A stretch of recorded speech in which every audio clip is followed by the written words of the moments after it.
गतकाली चित्रोत्पला नदी में पहरुवा बेले बुड़ी जाइथिबा 18 वर्षीय छात्र कौशिक सामंतराय मृतदेह आज पाटकुरा थाना समसरा नदी पठार उद्धार होइछि। गतकाली ओड्राफ टीम रेस्क्यू ऑपरेशन जारी रखिथिबा बेले आज सकाळु सकाळु नदी पठारे कौशिक मृतदेह भासुथिबार देखि उद्धार करथिले। संगे संग स्थानीय पाटकुरा पुलिस को खबर देवा परे पुलिस और अग्निशम विभाग पहुंची मृतदेह उद्धार करी शव व्यवच्छेद पर केन्द्रापड़ा मुख्य चिकित्सालय को पठाई देथिले।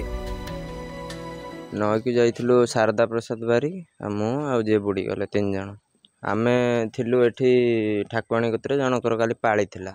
आज मेघ हबो चुली फुली खोलिया जाइथिलु काले मेघ होई कोन पाल फाल पकेथान मु कहला कि चलो नईकि जिबा गाधे मु कहली नई रे तो एते उडा पानी ना आरथर पहरी जाइथिले चलो सेमती जीवा मु कहली मत ठंडा एखिने छाड़ी मु जीविनी तापरे कहला तू कौन दिने काले नईरे गाधौचु मु कहली दिने काले नुह से मु कहूनी ठंडा है मु बुड़ी बाड़ी जीवी कौन ना सी आगतुरिया जाइए नईकी तापरे आमे ता पछे पछे जाइछु तापरे सी माने गोड़ लगेब कोड थळ पाउची कौन ठिया है तापरे ता गोड़ तळ पाइनी तापरे उठिकी आ पहरी पारनी से मठ आमर गोटा अच्छी मड़कण मठ ए साइड से बांके आमे भी बुड़ी जाइलु अधा पानी पीउलु उठुलु आमे सेपट को पलैलु सी एपट को न आसी सीधा सीधा जाइए माने बालीपट साइड को आसी पाइलानी। तेबे गतकाली द्विप्रहर समय नदीर एक पार्श्वर अन्य पार्श्व को सांग मानक सह पहरी पहरी जाउथुवा बेले कौशिकी बुड़ी जाइथिले।